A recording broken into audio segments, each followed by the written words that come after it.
love this bar, Sam. But you know the best thing about it? Its owner. Its owner. I love this podcast, Andrew. Oh, wait. Yeah. The best thing about it? Us, the two of us, That's right. both of us. So almost for as many years as we have been doing this podcast, we have actually our podcast almost started and flowed into as this beer began. The rumor has it is they did this in honor of us. Wow. The first one, yes. Yeah. And if that's not true, if someone could start that rumor, yeah, that'd be a great rumor. That would be fantastic. Love if that could get going. Yes. So we are hopefully the people in Longmont, Colorado will be all right with the same at Left Hand. We will find out because apparently they do possibly even watch a little bit. Yeah, I think we've had some comments about some Nitro. things. So they actually do maybe not value our opinion, but think we're hilarious in some way or another. And so we've got another iteration of the Fade to Black for this Give It a Shot. I'm Andrew. And I'm Keith, and we are AboutBeverages.com. And as Andrew said, the beverage we are about today is Fade to Black, Volume 4. Which if you were a listener of this podcast, if you've been with us throughout the years, besides the time that we originally tried it, and we've mentioned it with high reverence in many times since then. Yeah, the probably Fade to Black too many. Volume 1 is one of my top 3 favorite beers of all time, and I can't even think of what the other 2 are, but I just don't want to say that, but because it was so very delicious, and I don't even we got in at sort of the end. We didn't even realize what we were getting into at that time. In fact, that was Erica actually who I think pointed us in that direction, or at least was a part of that. Yeah. I don't know if Erica still listens to us or not, but she, former listener, former coworker, pointed us that way, and after that it was like we had trouble scaring up even a 6-pack or 2, I think, but we did get a little. I wish we'd have known that it was never going to be made again, because we probably would have kept one of those bottles. Oh my God, yes, I definitely would have. Well, if I could have, because it was so delicious, it's hard to say no. But anyway, so the Fade to Black Volume 4 from Left Hand Brewery in Longmont, Colorado. We were at let's see, I forgot the alcohol. 6.5% alcohol. It's $8.99 for the 6-pack, depending on where you get it, and it seems like pretty readily available right now. It is seasonal, so if you're interested, we have tried all of them. You can watch all of the previous podcasts at AboutBeverages.com for all of their different volumes, and we have liked them all differently, just never quite as much as that first one. They did something really special. Yeah. So, yeah. And they are calling this a Rocky Mountain Black Ale this time around. They've had, the first one was a 4 and extra stout. Okay, and then they went to a smoked Baltic porter. Okay. And that was good. I remember you calling me out, hey, got one, we got a podcast. We podcasted that day. I came over fun. after work and we did it that day. And then last year's was a Chipotle Porter. Chipotle Porter, okay. So they did a couple porters in a row, so always nice for the most part. I guess the porters maybe normally don't have a great body, but those did. The bodies on those were pretty good, pretty full flavor. Especially the Smoked Baltic. The Smoked Baltic was good. Thinner. I still even have a couple of the Smoked Baltic porters. They still actually hold up. Wow. As long as you keep them around and cellar them a little bit. Nice. I actually had one a few weeks back, and they still do. They still are okay. Okay. At least to my palate. All right. So, but so. Like what we always like to get out of the way is we like to be honest with you. We have both had this beer already. Yes. We both had it. We both had it separately. We've even had some conversations about it a little bit. We have.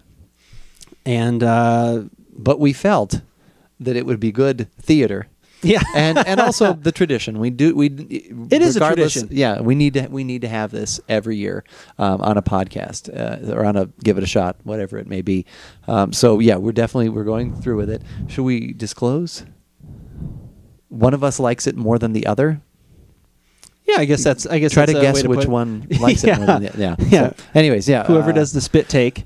Now, no. I honestly, just from our conversations, I almost think that. And it could be totally wrong. This just could be one where we just go different ways on. But the ones I've been tasting, to me, sound very little like if anything at all, like what you've told me about. Mm-hmm. So anyway, who knows? Once we try them, we'll know, or at least I'll know if it's different than what I've been drinking. And now maybe this will be interesting. Maybe I got a bad 6-pack.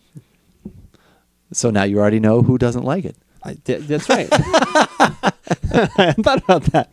Yes, there you go.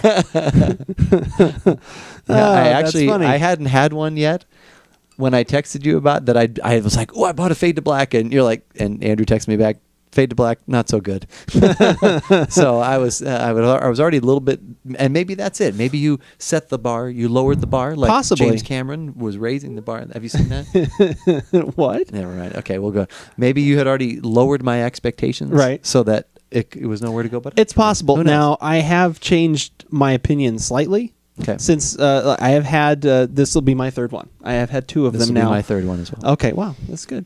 And I have had other things since then, which we'll get into the conversation in a little bit. I have had other things now that have been called black ales.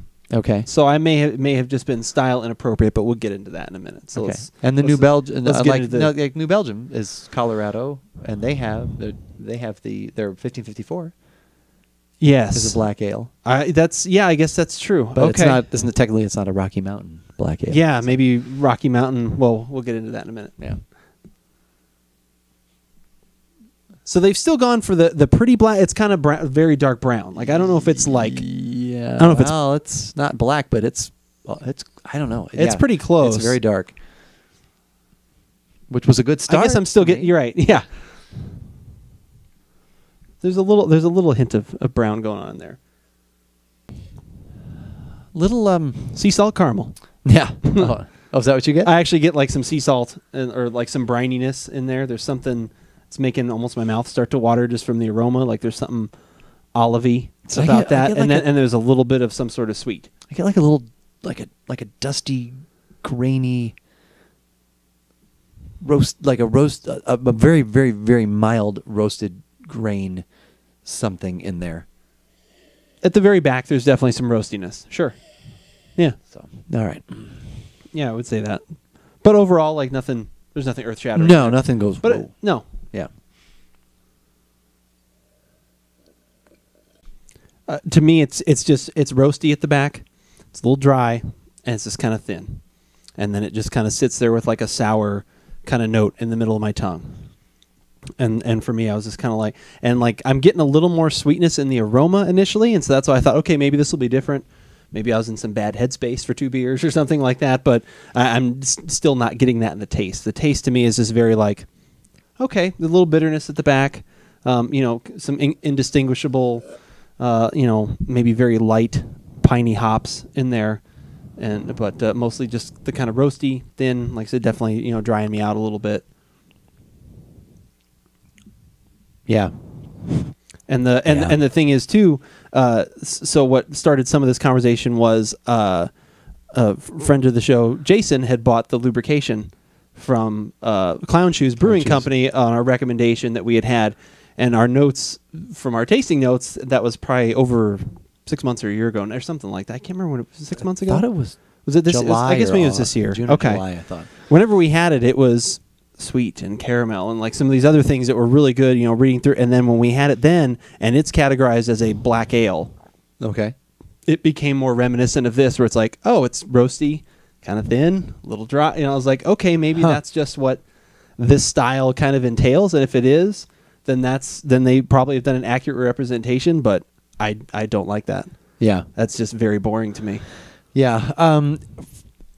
I would pretty much agree with your assessment of what we are tasting here. And I had 2 of them at home, and we may even have in our texts that what I recall, and this is so unprofessional of me to have not brought over one, because I should have, because that's what we should have tried that. The one I have, I remember having more body. Okay. There's more of an overall. There's a sour there, but the sour is attached to a little bit. It's more. It's not just that like heavy sour that sits. It's like it's sour, but then it kind of fills your mouth with some other flavors as well. Okay. So this is, to my recollection, this is different. This tastes different than the one I have at my house. Now, I was just looking to see if I had your text, but go ahead. Keep now, going. not night and day different. Right. It's not like I'm saying, oh my God, this is, you've got a skunk beer and this is but this is thinner with less depth. And because what I remember thinking when I had this at my house was, I guess unless they actually go back and revisit that original recipe, nothing is going to match my feelings for the first one, because it was so delicious. And the second one, not just a tick below. I really enjoyed that. Last year's was okay. It just wasn't my style. And this one, I remember thinking, you know what? I would rather drink this one than last year's, but not, like I said, not necessarily yours from your six pack, but the one from my six pack. In fact, we even said that. You said by far my least favorite. Yeah. And I said I would rather drink, the Fade to Black 4 that I had than last year's, just because it seemed like everybody was doing the chili thing last year. It seemed like the Stone did the chili thing for their 11-11-11. These guys did it. It seemed like there were some others we stumbled across too, but and I just remember thinking, for what it is, not bad. Can't compare to the original, but yeah, I wish I could find. I don't know why I'm having trouble finding, but yeah, I had that. So it's interesting. I'm sure it's in there. I probably just flipped through it too fast, but yeah, again, it seems to me, and the perspective that I didn't have initially when I had the first one was maybe what a black ale should be, and if this is being similar to that next one that I had from, like I said, from Clown Shoes, which was also a black ale that they did, the lubrication, they were similar to each other, and I thought, okay, that's what that style is. It's just not a style for me.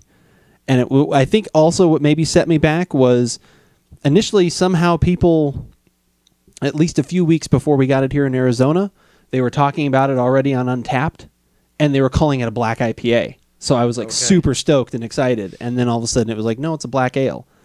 So those people were obviously just commenting and were just either misinformed or just made an assumption, of some sort. So yeah, that's just unfortunate. So for me, yeah, that's like I said, I guess maybe just a style I don't like, and unfortunately they've done other things that have been so good. Yeah, and like I said, unless they revisit, which all you'd have to do is, what? Here's the thing: it won't be exactly the same. Do the volume 1 with more body, and it won't be the same.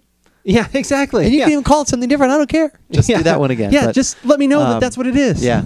So maybe if this is, maybe this isn't a style that you like, and I will bring.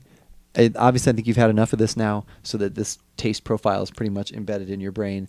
Next time we get together for whatever, I'll bring one over, and even if we don't podcast on it, and you think this tastes a little different than what you remember too. So yes, so it's very possible that the 6-pack I got is not. Yeah. And definitely, as we always do, if you're watching this on YouTube or if you're at our website, leave a comment below. Let us know if you've had one of these Fade to Blacks. Right. Am I way off? Is that not what you're tasting? Like maybe I get. Like I said, I get that. No. I just mean or maybe you got the one bonus 6-pack that's way too good. Maybe this is the one that Let us know what the actual flavor profile you think is. We'd be happy to. Because we bought ours at the same place. I got mine at Total Wine just probably 2 or 3 days later than you did. Yeah, and I bought 2 6-packs at that same time, and Jason pretty much felt the same way as well. He's had the same thing? He's had one, yeah, and he was just like, it was funny, he talked about it. He's like, if this is summer, I might be enjoying it a little bit more, but I expected Fade to Black, dark, heavy. I mean, it's like, and they just kind of, the last few years, they've been kind of lightening it up a little bit, and I don't know if maybe it didn't sell well. Maybe those heavier ones didn't sell well, which is unfortunate, but getting this time of year, that's what I want. I want some chunky, chewy, something to get my teeth into. If this was more, maybe that spring kind of thing we talk about, like being a little light, maybe I'd enjoy it a little more. But still, overall, I think it's just not a style done this way. Or even coming out of the summer into the fall, even maybe more of the fall. Yeah. And even last year, though, that one, that it wasn't my favorite style. I got at least the heat. It was providing you some heat going into cold months. So I got that. Yeah, and it was fairly rich connection there. There was a richness to it. Like I said, this to me is just the thinness of it was kind of what's like. Yeah. Okay, and then just the roastiness for me. Like I like the roastiness when it's balanced with some other more chocolatey, sweeter kind of like other things. Like there needs to be that balance there. When you just go for roasty and dry. Yeah. I don't know. Anyway. Definitely head on over to the website, AboutBeverages.com, and you can check out the tasting notes for Fade to Black Volume 4, along with where it hits on our recommendation scale. And while you're there, definitely let us know, as we said before, if you've had this one, give us your thoughts on it, your own tasting notes, what you think. Are there other black ales that we should be trying that maybe sound more like what we would be looking for? Or what I would be looking for. Right. And definitely follow us on Facebook. become a fan of us on Twitter, do all these different things.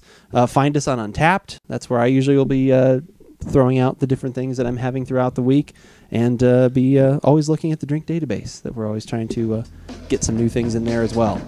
But whether we like it or not, you should give it a shot.